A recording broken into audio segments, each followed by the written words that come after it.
มังกรได้หวนย้อนเวียนมาเป็นวันขนานนามบา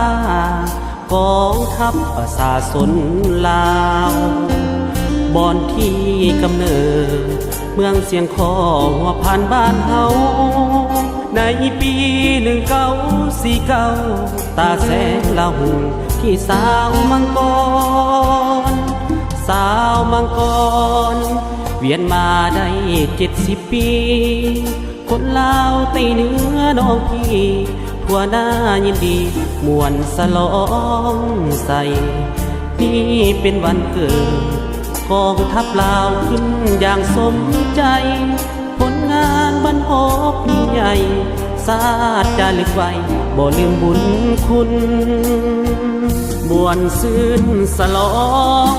เสียงฮ้องเสียงขับเสียงลำสะดุดดีวีรกรรมกองทัพลาวอาถรรพ์กิกาแก่นดังกำแพง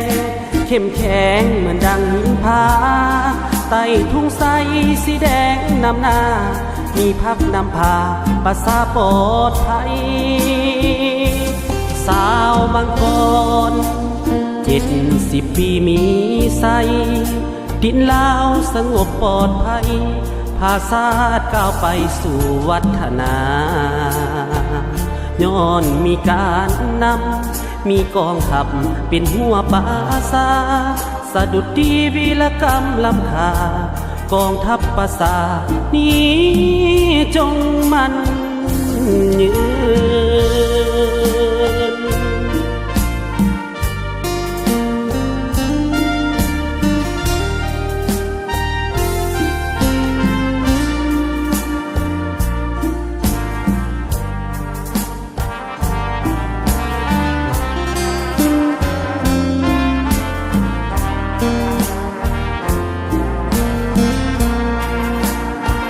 มวนซื่นสลอ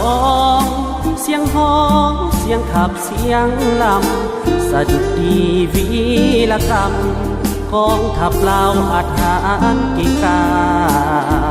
แก่นดังกำแพงเข้มแข็งเหมือนดังหินผาไต่ทุ่งใสสีแดงนำหน้ามีพักนำพาประสาปลอดภัยสาวมังกร70 ปีมีใสดินลาวสงบปลอดภัยพาชาติก้าวไปสู่วัฒนา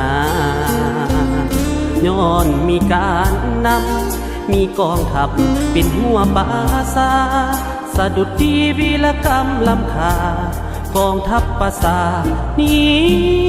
จงมันยืน